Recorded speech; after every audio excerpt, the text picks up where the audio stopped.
It's time, Fort Wayne. Your sports, your station. It's the Sports Rush with Brett Rump.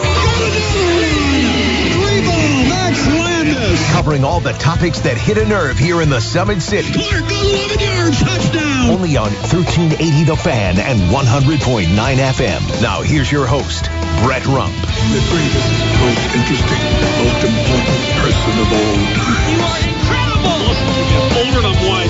Yeah, well, you're half right. What is this, amateur hour? This is going to be huge. I believe this is going to be our finest hour. Just when I think you said the stupidest thing ever, you keep talking. I think that's the worst thing I've ever heard. That boy ain't right. The simplest way to put it, I have problems. Welcome to the alleged show. Y'all ready for this? Thank God it's... It's Friday, gotta get down on Friday. Here we go. Time to head into a sports weekend. It's the Sports Rush, your daily local sports fix, 4 to 6. I am Brett Rump along with Adam Lundy, and we always have you connected on our Parkview Sports Medicine text line, 260-447-8500. Plenty of great sports to talk about.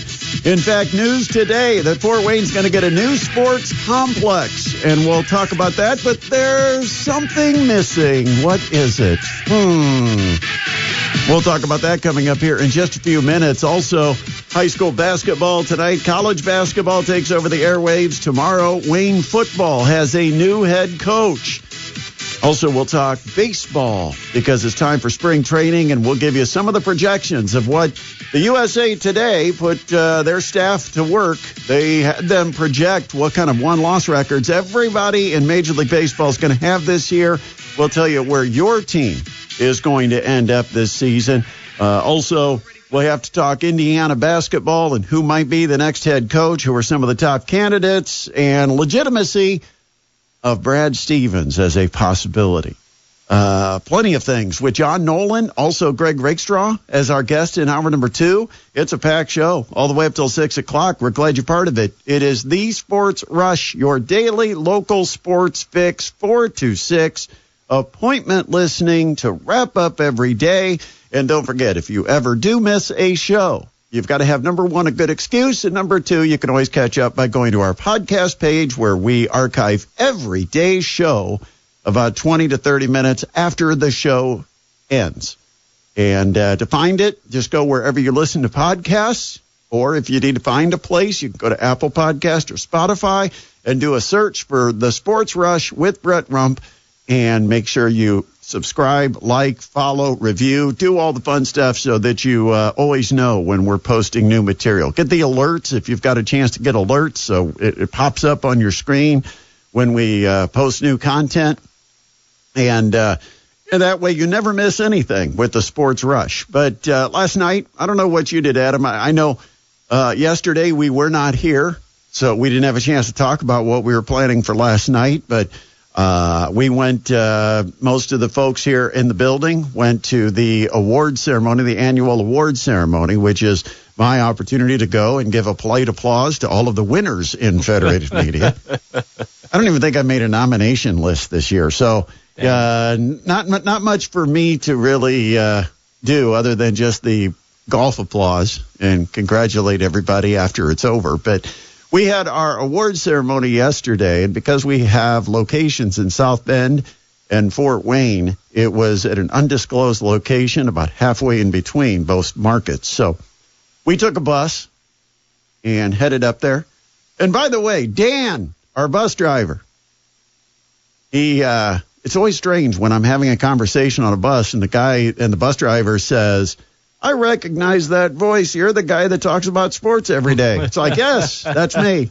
That's you. Yeah. He recognized my voice. That's awesome. Wouldn't have known who I was if he saw me on the street. But I was talking and having a conversation on the bus, and he overheard and just knew that was the voice that he listens to talking about sports. So, Dan, we appreciate you as a listener. And as a patient bus driver, unfortunately, there was a somewhat significant accident on the highway when we were trying to come back. The State Road 13 yesterday. Yeah. Car was flipped upside down. There was an intersection that was closed up, and we got stuck because the bus can't make U-turns. So we had to sit there and wait it out until they cleaned it up. We sat there for almost an hour. Jeez. So we got back much later than we expected to, but hopefully everybody involved in the accident was okay. But yeah, so Dan, good talking to you yesterday. Shout out to you, Dan. Whiskers texting in on the Parkview Sports Medicine text line. He said, Brett's a winner in my book. Oh, that's very nice. Appreciate you, buddy. Very nice. But Whiskers, where was the sign last week? Oh. Wasn't Whiskers the one that was going to bring the sign? The Sports Rush is superior. I checked. I didn't see the sign inside the Coliseum last week. Whiskers, you let me down, man. No shirts, no sign. Yeah, nothing. We were looking forward to those profits, too. Gottlieb just walked around with his chest pumped out thinking he had the best show. On Fort Wayne in the afternoon? Yeah. No, he didn't know better. But anyway, of course, he left without his chest pumped out because Don's gave them another loss. But, no, last night we were talking at the event yesterday, another big college basketball fan, huge college basketball fan. We'll call him Andy. Okay. Because that's really his name. but he and I were having a conversation yesterday while we were enjoying our tacos. And he said, I watch college basketball every single night. And it doesn't matter if what network it's on. It doesn't even matter if it's mid-major or power conference basketball. He says, I just love college basketball. And so he was saying that there was a mid-major game last night that he was looking forward to watching on the CBS Sports Network. And he said there's no schedule really tonight, so it's going to be the best game that's on. Well, I texted him because I realized the game he was missing was the women's game.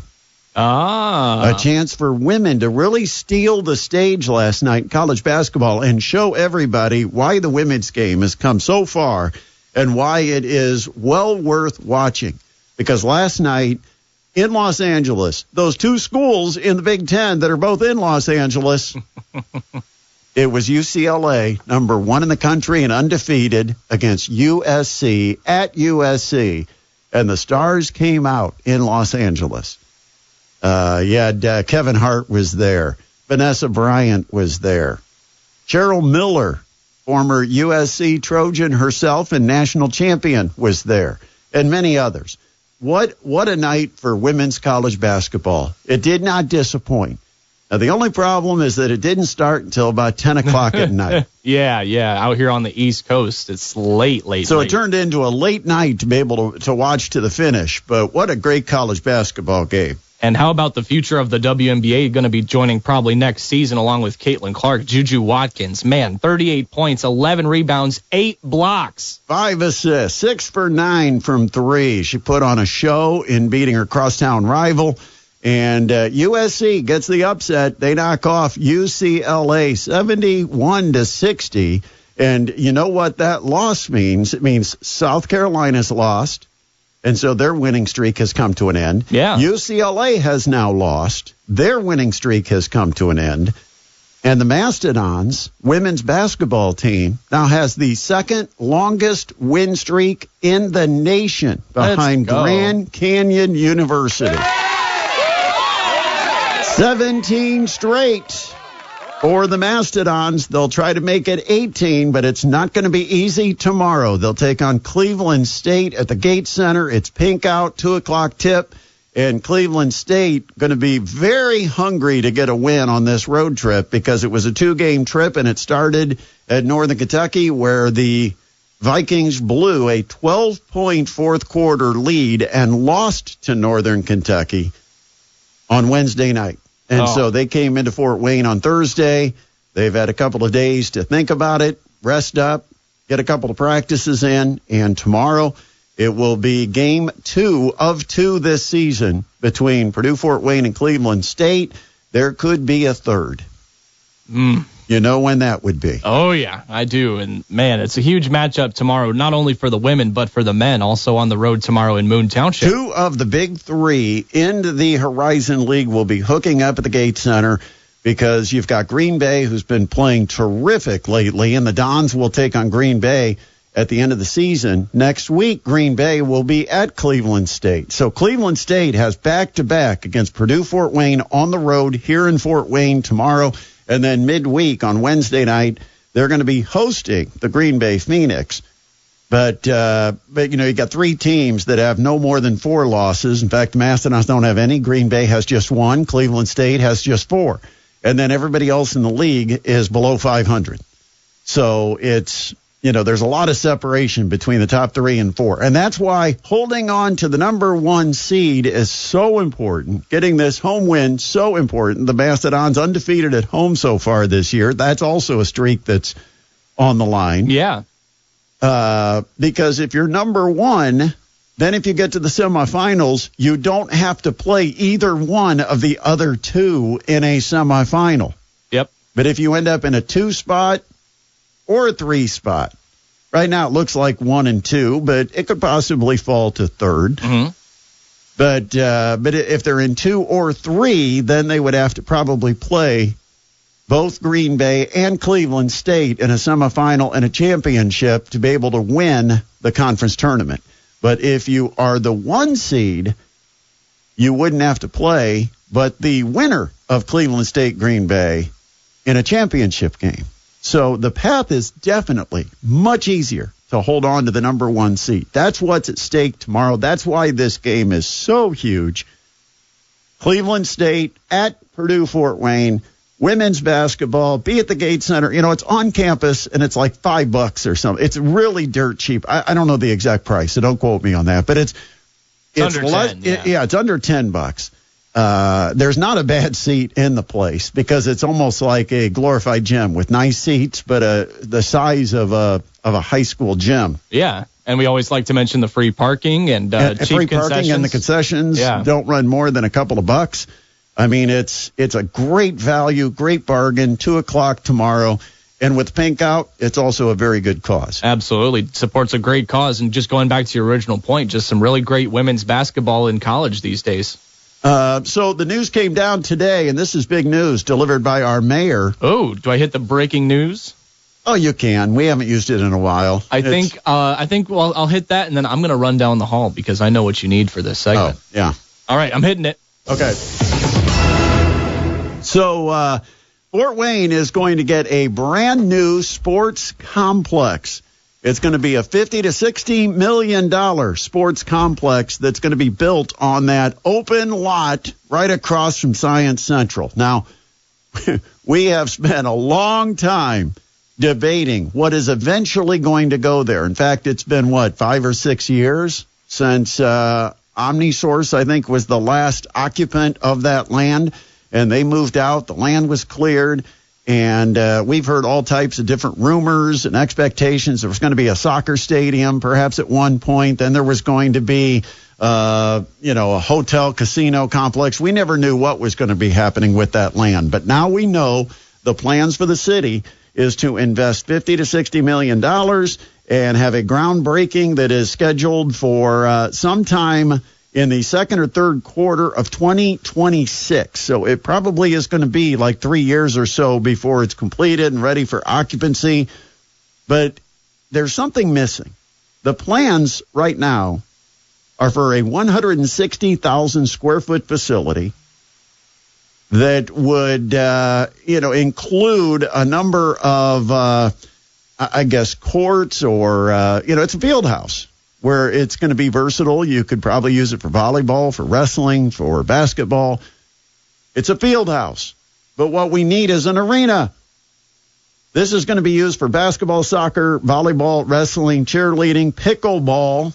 How do you play baseball or soccer inside? Is it that big? I mean, you have to imagine they're talking about, like batting cages and pitching facilities. I don't think they'll have a full field in there. Wiffle ball? No. Flag football and more, but the facility is supposed to cost $50 to $60 million. It's called the North River Fieldhouse, and I imagine that is a name that is up for sale. But, this was announced today, but no arena.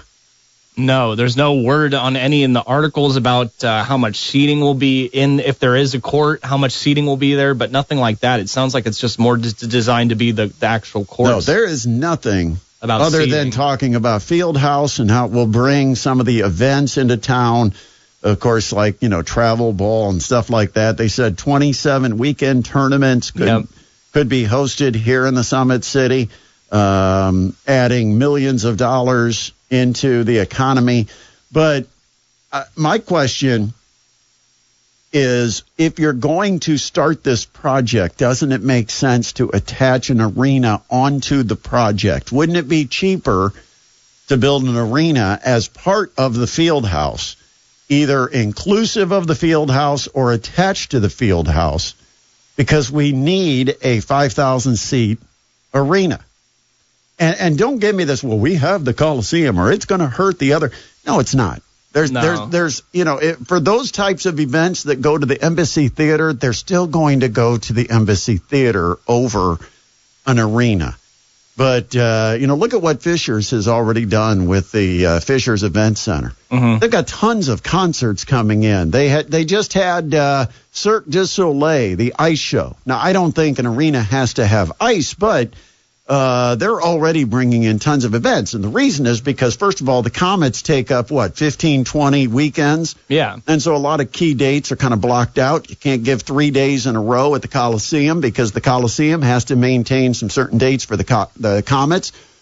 And so, for those types of events that are looking for an arena setting, you need to have a second facility. And it will stay full, believe me. There will be things that come through town regularly that bring visitors to our community, that bolster the downtown economy. But all we need is for that arena to be part of this project, and then I think, boom, you've nailed it. You've gotten it exactly what needs to happen. But the complex is going to be primarily, obviously, indoor events. Of course, already there's the Fields of Grace Sports Complex for New Haven that's being put together and is in the works, with New Haven Mayor Steve McMichael sharing thoughts on it. And so basically it's kind of what Indianapolis area did with Westfield and Fishers, but they're missing the arena. And I think we need one. I know for a fact Purdue Fort Wayne would love to have an arena to play in that would be that 4,000 or 5,000 seat type of facility. And I know a lot of the boosters with Purdue Fort Wayne would love to have an arena that would hold 4,000 to 5,000 people that you could call your home.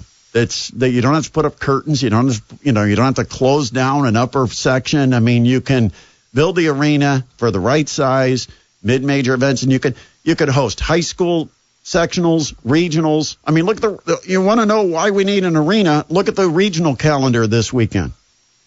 Look at it. Oh yeah, I've seen it, my man. You've got LaPorte, Marion, Jimtown, Caston, and Belmont. Mm-hmm. And Belmont gets a 1A and 3A. But Marion and LaPorte get the 4A. And wouldn't it be great to have McCutcheon, Snyder, Homestead, Hamilton Southeastern, especially Homestead, Hamilton Southeastern? That's one of the marquee games in the state. Wouldn't it be great to have that right here in Fort Wayne? That'd be at great. A downtown arena where people could come for the day and go to the game and mm-hmm. make a day or a night of it. I mean, that's the whole intention, but we need an arena. We do. I mean, that'd be great, but looks like it'll be more of a field house style for youth tournaments, is what I've been told. Tin Caps have announced their promotional calendar. They did. It's a good one. Yeah, they've got, they've got 2 bobblehead days. Neither one is a Brett Rump bobblehead. But, oh man, they need a bigger. Well, I thought if nobody has come to a decision on the size of head that they need to use for the Brett Rump bobblehead. But I thought maybe on this totally 80s night would be perfect. Yeah, I mean, you did have it jumping in the 80s, early 90s. I had the club jumping, yeah. You did, but no, definitely 2 great bobbleheads, Kevin Kiermaier and Jackson Merrill, 2 guys that have a lot of ties to Fort Wayne. All season to get the Jackson Merrill bobblehead. They're just teasing you, making you wait till August. But also SpongeBob for the first time. Yeah, shout out SpongeBob. I know he's going to be making an appearance coming up from Bikini Bottom, coming to Parkview Field. Coming up from Bikini Bottom. Hey, that's quite the journey, so you got to appreciate him making it up here from the bottom of the ocean. And a lot of the favorites, Bluey, Princess Knight, Star Wars. Star Wars actually on May the 4th. Got to get that date pun in there. May the 4th be with you. Yeah. Well, they've not hosted a game on May 4th for a number of years. So Yeah, good to be back. But, we'll talk to John Nolan about the TinCast promotional schedule coming up in hour number 2. Also, coming up next, we've got to talk more high school basketball. It's a big night for the boys tonight and a big day for the girls tomorrow. But we'll talk about news around the high schools coming up next here on the Sports Rush. All right, let's check in. What's happening with the headlines? Top headlines with Adam Lundy. All right, thanks, Brett. Well, we have a lot of racing news today for you, actually. As of Monday, the IMS has sold roughly 8,200 more tickets for the Indianapolis 500 than it had at this point a year ago, when the track had sold about 10,000 more tickets than in 2023. At the 100-day mark until last year's race, ticket sales trends make a grandstand sellout this year seem to be a virtual certainty. More racing news. The 2025 Daytona 500 will begin 1 hour early due to a forecast for potential inclement weather, NASCAR announced today. The 67th running of the Great American Race was initially scheduled for a 2:30 p.m. Eastern Time start on Sunday. Instead, coverage for the 2025 event will begin at 1:30 with an expected green flag at 2 o'clock p.m. And some college basketball news. 5 wins in a row, capped by Tuesday night's victory at home against the Purdue Boilermakers, has sent Michigan to the top of the Big Ten and pushed the Wolverines to the number 4 line in the latest bracketology projections for the NCAA men's tournament. The current projections would have them facing the 13th-seeded Lipscomb in the first round in Seattle. And those are your top stories today, Brett. How many teams from the Big Ten ultimately make it into the NCAA tournament? Will there be 8, 9? What's the over-under? Yeah, I don't know if it goes any deeper than that. Indiana would probably like to see it be 12 or 13. They would love that. But I'm wondering how many teams will make it, because I don't think the ACC will go very deep. No. The SEC might go very deep. Friggin' 12 deep, my goodness. So how many make it from the Big Ten? How many deserve to make it from the Big Ten? 260-447-8500. Let us know. We'll take a break. We'll come back. It's a Sports Rush on 1380 The Fan and 100.9 FM. Big night for high school basketball tonight as we head out to Leo for the Columbia City Eagles and the Leo Lions. And that game gets underway around 7:30, and we'll have coverage, play-by-play coverage, right here on our Parkview Sports Medicine high school basketball game of the week. And then right after the game, be sure to join Doot, Adam Lundy, and me for our high school basketball postgame show live from the East DuPont Pizza Hut, presented by Parkview Sports Medicine. We'll give you scores of tonight's boys basketball action. No girls action. No. Getting ready for regionals tomorrow. Yep, regionals tomorrow. And we'll give you previews of those games because I'm sure Duke will have it all broken down. Oh, yeah. Everybody, who they are playing and who is projected to advance to semi-state the following week. But in the SAC tonight, Carroll's at Northrop, Concordia's at Homestead, Dwenger at Northside, Lures at Snyder, and Wayne at South. Of course, Wayne at South, huge. Yeah, chance to wrap it up, I believe. Yep, Wayne would officially wrap it up with a victory at Southside tonight.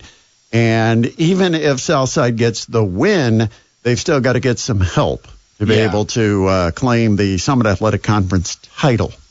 What do we have in the NE8? Oh, our big one, Columbia City at Leo. Yep, we'll be there tonight. But another big one has New Haven up at East Noble. That's huge, too. Those are battles between teams that have 1 loss versus 2 conference losses. And so you could have, theoretically, we could end the night with 4 teams tied for first place in the NE8.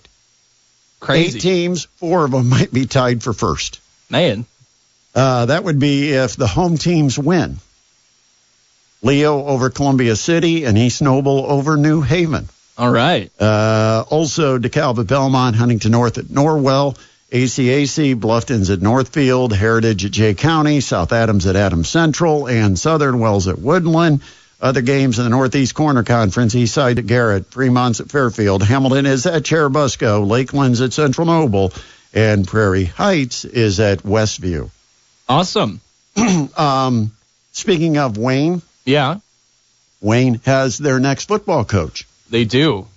It was announced. Yeah, it was announced. Of course, we were gone. We were. Yesterday. But Darion White is the new head football coach of the Wayne Generals. He comes over from Bishop Luers, and a number of people went out of their way to post on social media what a class act, what a great coach, what a great communicator, a great character guy, outstanding leader, understands football. I mean, you go on, and everybody seemed to be out there, and they couldn't be more complimentary of the hire for the Wayne Generals. And, of course, Sherwood Haydock is the former coach, and now it is Darion White who takes over the Wayne Generals program. And really, that's not a bad situation to be in because you've got a pretty good-sized school. You've got a school with plenty of athletes. If you can put together a football team, you've got a real shot because you're in the small division of the Summit Athletic Conference. Not a bad opportunity. And so kind of exciting when you've got a new coach, new blood coming into the Summit Athletic Conference, and by all accounts, a quality hire for the Wayne Generals. I have not met him, don't know him, but a lot of the people I respect and do think would give honest assessments. Kyle Lindsay gave a great complimentary congratulations to him. Also, Seth Coughing, the new interim principal at Bishop Luers High School. Yes, he is. So, yeah, super cool to see some of the guys from his old school being totally supportive of his move to Wayne. I mean, we know how Bishop Luers operates their program there, so good stuff. So you just, you naturally wonder, worth a thought, how many players that were on Luers' team this year will be on Wayne next year when they decide to open up this transfer, the high school transfer portal. Yeah. But anyway, congratulations to Darion White. Definitely. We'll take a break. We come back. We're going to look ahead to baseball season. We gotta think warm weather. So I know it's nasty out, but spring training is getting underway, and USA Today went ahead and made their projections of win-loss records. Their staff of 6. So they've got, a group of 6, some experts, and they put together what they think every team will do this year. And we're going to tell you where some teams are going to finish, and some of the teams regionally might do a little better than you expect. Maybe some won't do quite as well. But we'll tell you where everybody ended up shaking down when we come back. It's a Friday edition of the Sports Rush. Be sure you text us if you have any kind of questions, comments, or suggestions. Our Parkview Sports Medicine text line, 260-447-8500. This is 1380 The Fan and 100.9 FM. Parkview Sports Medicine high school basketball game of the week coming up tonight is Columbia City at Leo. 7:30 will be airtime with the postgame being presented by Parkview Sports Medicine live at the East DuPont Pizza Hut, which is just a half block to the west of North Clinton Tonkel. Yep, right up there, right at Tonkel, right as you keep going down DuPont to get into Leo. If you're coming from Leo back in toward town. True. As soon as you get to that intersection, boom, it's right there just ahead on the right. But we will be there for our postgame presented by Parkview Sports Medicine. Coming up tonight, we'll give you recaps on all of the night's action. Plus, we'll give you scores from games like Indiana. Yeah, they've got a game tonight, Big Ten on a Friday night, everybody's favorite. Well, you've got IU, UCLA. Yep. And that will be on our sister station, 92.3 FM, WOWO, the home for IU sports all season long. Yes, sir. Don Fisher with the call tonight from Simon Scott Assembly Hall. Probably no Woodson on the pregame. Probably no Woodson. And by the way, we've got news about the coaching search, and one of the big names. No, we're not doing it yet. Okay, we're saving it. At this point, it's just a tease. But we'll tell you there is big news that has surfaced regarding one of the prime candidates, at least in the minds of Indiana fans, who will not become the next Indiana coach. All right, we'll keep you in the loop on that one. We'll keep you guessing later. But we will tell you coming up top of the hour. All right, so it's time to talk Major League Baseball. Yeah. Spring training getting underway. A lot of people that follow baseball or enjoy the summer pastime, they're getting pumped up and ready for the season. This is kind of, that time of year where everybody's in first place. But Cubs fans, you won't have long. No, I'm kidding. Actually, that's what's interesting is USA Today took their 6-member baseball staff and had everybody project win totals. And then they compiled them and they put together a list. And this is the official USA Today win totals from their 6-person panel.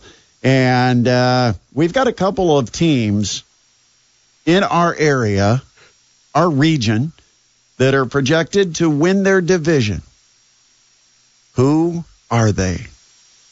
Well, I know personally. I've got the graphic right here on my screen, but text us 260-447-8500 and do it fast because I can't sit and hold this forever. Maybe we should start with who's going to be at the bottom. But we do know who will be at the bottom. Yes, we do. It's no better than last year for the Chicago White Sox. Not much better at all. USA Today projecting a 52-110 record, which I believe is the worst in all of baseball. Yes. Easily. Yes. For the Chicago White Sox. So no hope in the south side of Chicago. No hope. Although I got to give them credit. They have a great promotional schedule this season due to the Chicago White Sox. Some great giveaways. They even have an AM/FM radio that looks like Comiskey Park. Well, I'll tell you what they should be doing is free tickets daily because they're not going to have anybody in their darn ballpark to give anything away to if they go 52 and 110. Oh, that is bad. What baseball team is going to come up with that promotion first? Every fan through the doors gets a free ticket to today's game. Because we need fans in the seats. Because we need fans in the seats so we can sell parking and concessions, but your ticket will be free. Might have to go there for the Chicago White Sox. 52-110, last place in the AL Central. Another team that will not win their division and currently is listed as tied for second in the National League West is the San Diego Padres. Yes, sir. It looks like USA Today is drinking the Kool-Aid for the Los Angeles Dodgers, 102 wins against 60 losses, while San Diego is listed tied for second, 15 games back with the Arizona Diamondbacks, 87-75 for the Padres. Trying to remember if they won 90 last year. I'll check here for you. Thought they did, but the Padres and Arizona, 87-75, and then San Francisco at an even 500, 81-81. Colorado has the second worst record in the league, according to USA Today, 61-101. All right, so let's go through and look at the American League East, where the New York Yankees are expected to win the division with a 94-68 record. They will be 7 games up on Baltimore. Yeah. Then Toronto, Boston, and Tampa Bay, but you've got 4 of the 5 in the American League East that will sport winning records. They expect Boston to be 83-79, even with Toronto also 83-79, and Baltimore at 87-75. Tampa Bay at 78-84, and perhaps that's because they don't have a place to play. Are they playing at the spring training? Yeah, Steinbrenner Stadium. I believe so. Yeah. That might be hurting Tampa Bay a little. Yep, but, Steinbrenner. All right, so in the American League West, it's Texas that wins it by a game over both Houston and Seattle. This will be the tightest race, according to USA Today. Yeah. With 3 teams within a game of one another. Texas 86-76, Houston and Seattle both 85-77. You've got the Athletics. In Sacramento. Yeah, I'm trying to think. What are they called? The Athletics. Just the Athletics. Just the Athletics? Yeah. 73-89, and Los Angeles, the Angels. Yeah. Will be 70-92. Poor Mike Trout. National League East, who do you think it'll be? The Mets, the Braves, or the Phillies? Ooh, they've got them all closely bunched together there at the top of the NL. Philadelphia currently at the top, 91-71, but only 2 wins behind them. I guess asking you to guess wasn't a real relevant question because you're sitting there just snooping along. Philadelphia 91-71, Atlanta and New York tied for second, 2 games back, 89-73. Yeah, I think that'll be a close one too to see who finishes at the top there. All right. Some of the teams we've got in our region. I like it. How about the American League Central? Oh, yeah. You've got, the Tigers. You've got the Indians. You've got the White Sox. Now, we already mentioned the White Sox. We've got the what? We've got the Guardians, Brett. What'd I say? The old name. Oh, my God. You're gonna get canceled now, but anyway. Ouch. Yeah. The Cleveland. Guardians. Yeah, Cleveland, anyway. Cleveland. Gosh, did I really say the old name? You did. Okay. My apologies if anyone was offended by that. Moving on. All right. First place. Ooh. Are they still the Tigers? They are still the Tigers. Okay. Are you going to do the drums? I thought you already said it. No, I just asked a question. The Detroit Tigers. Wow. Yeah, I did actually already say it. 86 and 76, finishing 2 games ahead of the Royals and also 2 games ahead of the Guardians. They should change the name of the basketball team to the Bears. Because then you would have in Detroit the Lions and Tigers and Bears. Oh, my. The Lions, the Tigers, and the Pistons. Yeah, it just doesn't fit. All right, Tigers, 86 and 76. They've got them 2 games ahead of the Kansas City Royals. Yeah, tight division there. It's looking like in the AL Central. I mean, you've got Minnesota at 4th, but they only are 6 games Wait a minute. back. Let me give the list. Okay, all right? You're spilling the beans because you skipped from 2nd to 4th. We already told you who's 5th. Why don't everybody that's followed along now knows that 3rd place is the Guardians at 82 and 80. As Adam has eloquently brought out, Minnesota is 4th at 80 and 82 with the White Sox in last. Yeah. Everybody in that division basically gets 80 wins. Free wins by playing the White Sox so often. All right, what about the National League Central? And Adam, I'm not asking you so you can give it away. I'm asking you to kind of think in your mind who is going to win the National League Central, where you've got the Reds, the Cubs, the Cardinals, the Brewers, the Steelers, the Pirates. All right. Who is it? Well, give me drums. I was just doing it.